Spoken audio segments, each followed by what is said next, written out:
Gracias, diputada. Tiene la palabra el diputado Carlos Delfrade. Gracias, señor presidente. La Queca Cosman siempre fue una mujer muy chiquitita y tenía unos ojos celestes espléndidos. Era como una especie de sucursal del cielo acá nomás, al alcance de la mano.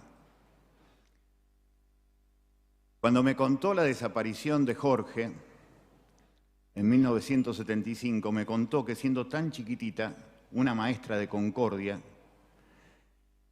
que había venido a esta hermosa, misteriosa, llena de pliegues, una ciudad de sensaciones siempre nuevas que es Santa Fe, y se enamoró de Santa Fe. Y cuando fue a buscar a su hijo, lo fue a buscar con un bolsito de los mandados, que en aquel momento eran casi de hilo. Se tenía que tomar 2 colectivos para llegar, porque en San Miguel de Tucumán, muy cerquita de San Miguel de Tucumán, funcionaba uno de los primeros centros clandestinos de detención de personas, que había empezado en 1975, que era la escuelita de Famaillá.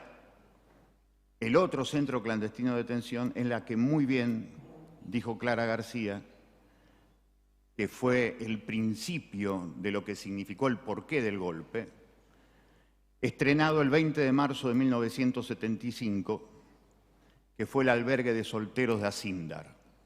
Por eso todavía hoy estamos pidiendo que se juzgue a los empresarios, a los verdaderos titiriteros macabros del golpe de Estado. Porque estuvieron los torturadores, los violadores, los que pasaban la picana, los que golpeaban, pero ellos fueron los títeres. Los titiriteros son los dueños del poder económico en la Argentina. En Tucumán, el Ejército Revolucionario del Pueblo había iniciado su idea de seguir lo que alguna vez había pensado Guevara, de iniciar la guerrilla en la Argentina por la revolución allí en el Monte Tucumano. Y allí fueron generaciones de jóvenes, muchos de los cuales venían de familias radicales, y que se habían enamorado de la palabra revolución. Y cuando Jorge fue allá se encontró con que la fuerza no era tanta, la salida revolucionaria no había sido acompañada por las bases. Entonces fueron aislados y empezó verdaderamente una cacería humana a manos de Bussi, que después termina siendo votado gobernador por la democracia.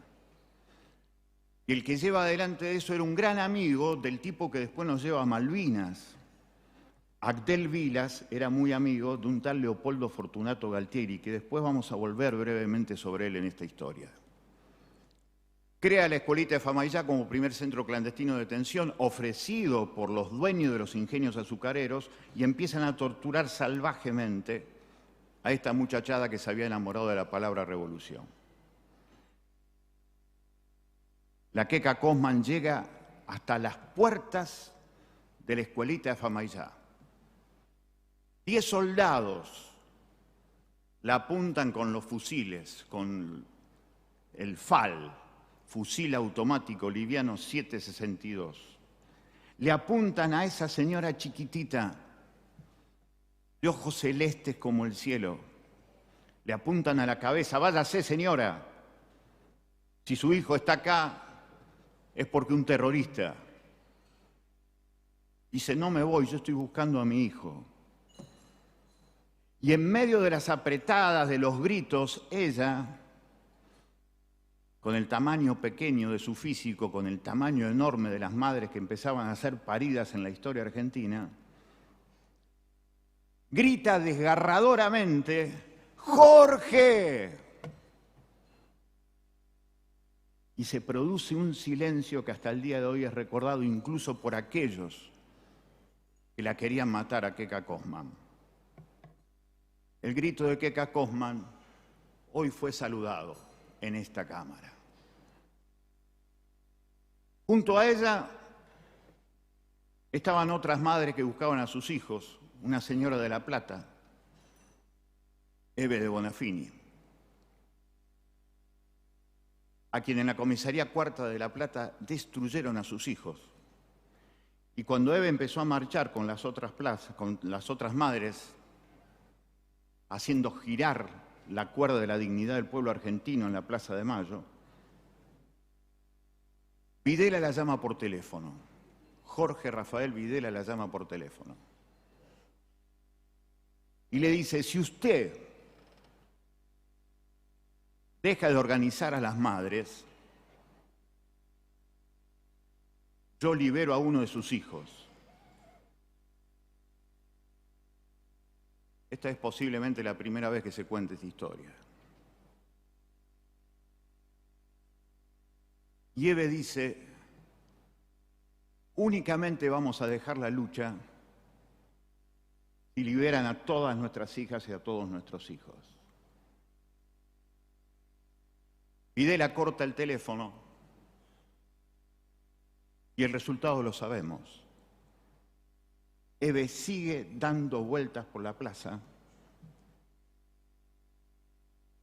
Sus hijos ya no están y siguen no estando porque ella no quiso la salida individual. Imagínense, yo veo jóvenes diputadas que incluso algunas fueron mamá o son mamás o van a ser mamá. Le está ofreciendo darle la vida de su hijo a cambio de que se olvide de la lucha. Y Eve lo niega porque tiene que ser para todos. En Gualeguaychú se habían producido cerca de 30 desapariciones, pero una sola madre salía, como había pasado en el Ingenio Ledesma, una sola madre, Olga Aredes. 200 habían secuestrado el 26 de julio del 76 porque la familia Blaquiera así lo había ordenado. En Gualeguaychú 30 habían desaparecido, una sola mujer, también maestra, Aurora Fracaroli. Aurora era una gran amiga de Celina Cosman, de la Queca Cosman, y alguna vez se pelearon con Eve. Los hijos de Aurora estaban con los hijos de Eve en la comisaría cuarta. Y ellos habían empezado a hacer con miguitas de pan y el pelo chamuscado que quedaba después del paso de la electricidad por la picana, hicieron un crucifijo y se lo mandaron como pudieron a su mamá, Aurora, sabiendo que era el último mensaje. Los pibes militaban en el Partido Comunista Marxista-Leninista. Y fue el último mensaje. Aurora hasta el último día siempre acariciaba ese crucifijo diciendo, lo mejor de esto no es la cruz, sino el otro símbolo, de andar sobre las aguas, de multiplicar la comida. Por eso yo sigo rondando. La Queca Cosman, Eve, Aurora, son síntesis del despojo, pero ese despojo no tenía que ver con la perversión, que obviamente existió. Tenía que ver con el interés económico.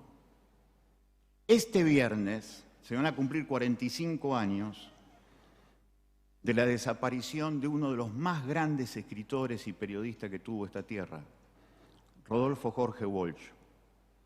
Él, el 24 de marzo de 1977, escribe una carta abierta excepcional, que hoy en todo el mundo está reconocido como la obra maestra del periodismo, en donde Walsh dice con claridad que los homicidios, las desapariciones, las torturas, las vejaciones que llevan a recordar a la Edad Media, en los tiempos de la Inquisición, no es el objetivo de esto. Ese es el medio para imponer un sistema económico-financiero que desindustrialice la Argentina y que la convierte simplemente en una oficina financiera del Fondo Monetario Internacional. Rodolfo Walsh, punto quinto de la Carta Abierta a la Junta Militar. El que ideó los casi 30 centros clandestinos de detención que tuvo la provincia de Santa Fe desde 1975 en adelante, se llamaba Ramón Genaro Díaz Besone. Es el que habilita el operativo Rocamora, que se lleva detenido a 200 delegados de fábrica allí en Villa Constitución, de Asindar, de Medcon, de Marathon, aquel 20 de marzo del 75. El gerente de Asindar en aquel momento se llamaba José Alfredo Martínez de Hoz. Y él decide pagar $200 por cabeza a 4.000 integrantes de la Policía Provincial, del Ejército, paramilitares, bandas que nos hacen recordar tanto esas bandas parapoliciales, a ciertas bandas que hoy están en distintos lugares de la provincia. Le paga $200 por cabeza para inventar el primer centro clandestino de detención de personas allí en el albergue de soltero de Asindar. Invertían para la represión, invertían para la tortura, invertían por la desaparición. ¿Por qué? Porque había una masa de chicas y de chicos menores de 30 años que se habían enamorado de la palabra revolución. Por eso los números cantan el porqué del golpe. 6 de cada 10 desaparecidas, 6 de cada 10 desaparecidos eran menores de 30 años. Y 6 de cada 10 desaparecidas y 6 de cada 10 desaparecidos eran obreros y empleados, trabajadores. El objetivo del golpe era domesticar a la clase trabajadora a favor de los grupos económicos. Aquel Ramón Genaro Díaz Besone que inventó el sistema represivo en la provincia de Santa Fe, porque formábamos parte del comando del Segundo Cuerpo de Ejército con asiento en Rosario y jurisdicción sobre 6 provincias argentinas, Santa Fe, Chaco, Formosa, Misiones, Corrientes y Entre Ríos. Díaz Besone es reemplazado el 12 de octubre de 1976 por un tal Leopoldo Fortunato Galtieri, que venía del regimiento de Santo Tomé, que ya había participado en la represión al segundo Rosariazo en septiembre del 69. Galtieri asume y dice, se inicia acá un orden de 100 años. Galtieri soñaba con su Reich. Después el apoyo de los grandes empresarios de la provincia de Santa Fe, más el apoyo de los grupos narcos de Bolivia, lo iban a dar nada menos que la presidencia de la Argentina y nos van a llevar a Malvinas. Ramón Genaro Díaz Besone llega en septiembre de 1977, ya no era el comandante del Segundo Cuerpo de Ejército, era el ministro de Planeamiento de Videla. Y en la Bolsa de Comercio de Rosario, Alfombra Roja, Corrientes y Córdoba, de pie todos los grandes empresarios de la provincia de Santa Fe, aplaudiendo la desaparición de 780 trabajadores santafesinos y santafesinas, aplaudiendo la desaparición de la mayoría de las 30.000 desaparecidas y los 30.000 desaparecidos. Y así Ramón Genaro Díaz Besone dice el discurso que pinta el porqué del ADN del golpe. Nosotros hicimos el golpe para defender al capital y a la empresa privada.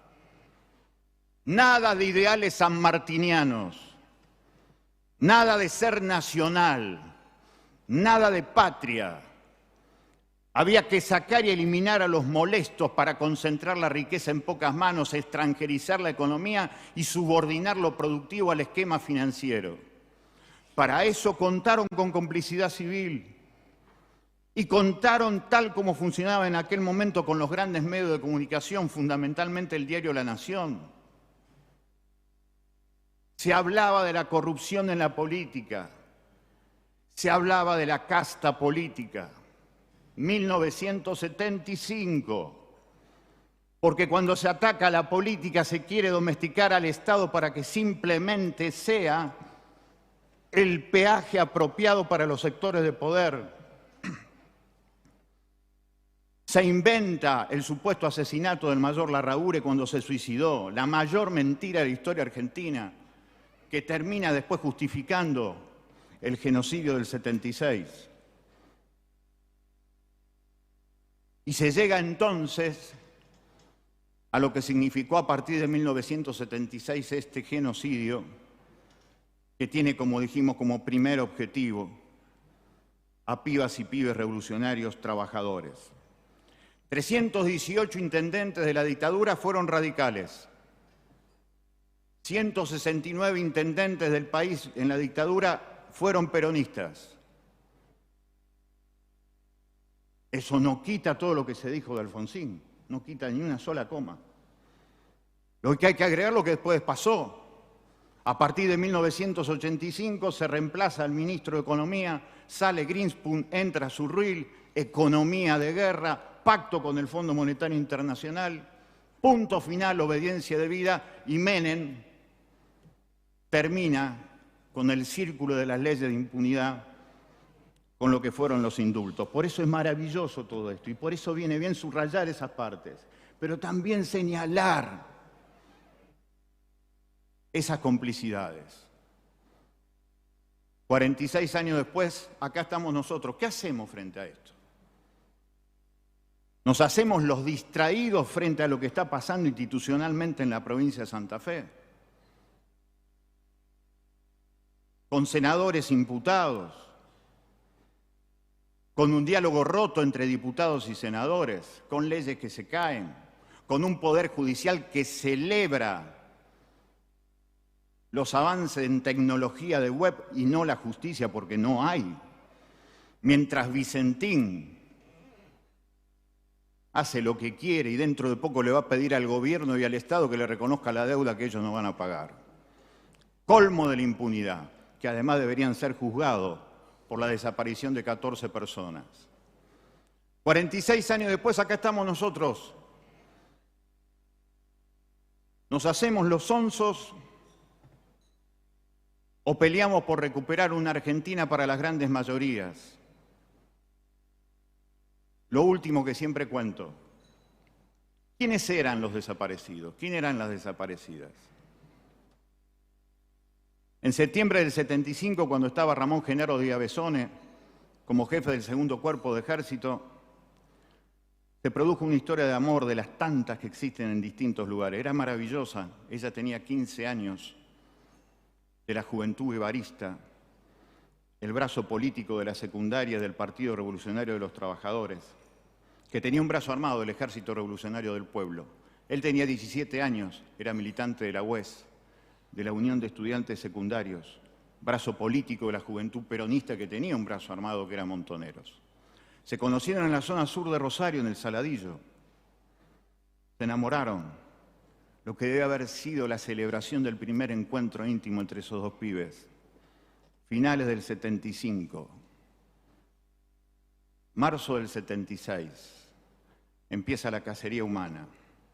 Lo nombran como jefe de policía a Agustín Feset, que también había participado en la represión del segundo Rosariazo.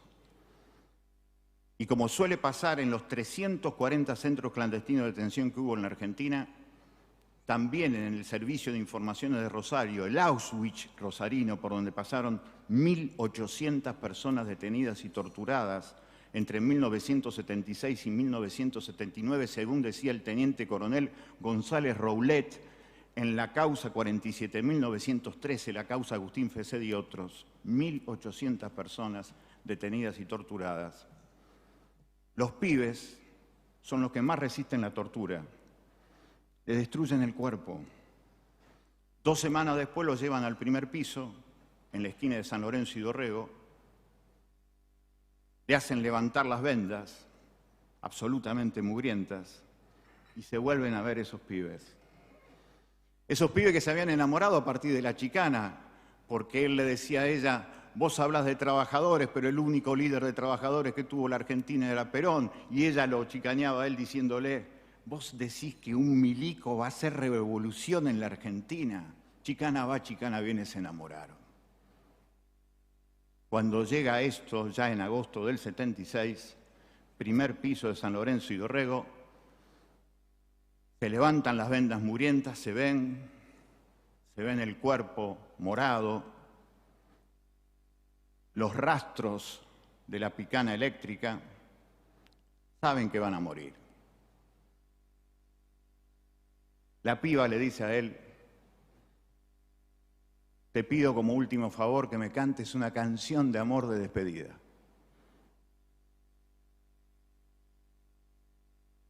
Y él empieza a cantar el himno nacional.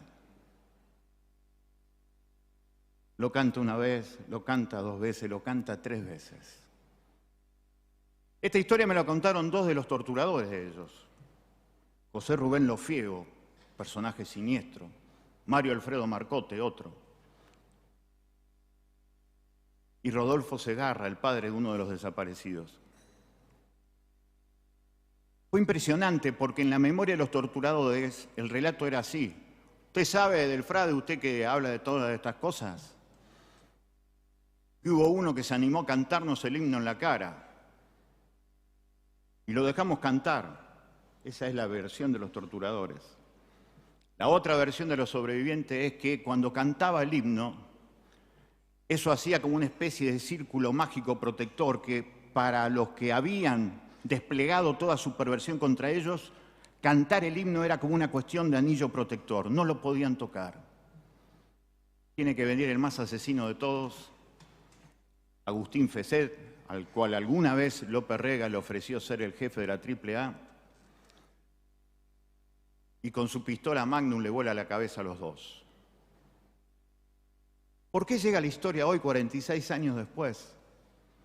Yo siempre le pregunto a las pibas y a los pibes de la secundaria cuando les cuento esta historia, si hoy, nosotros, 46 años después, le cantaríamos como canción de amor a nuestra compañera o a nuestro compañero el himno nacional.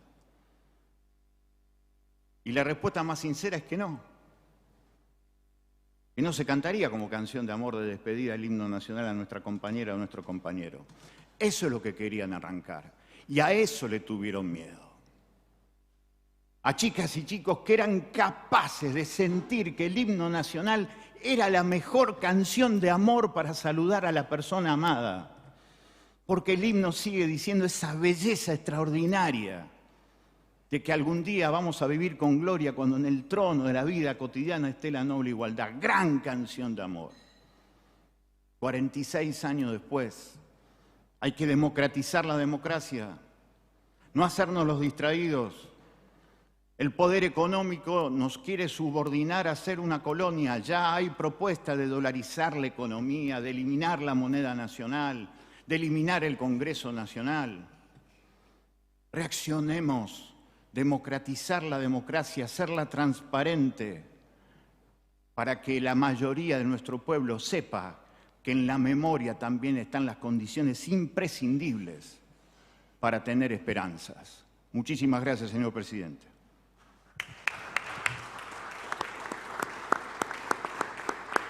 Gracias, diputado.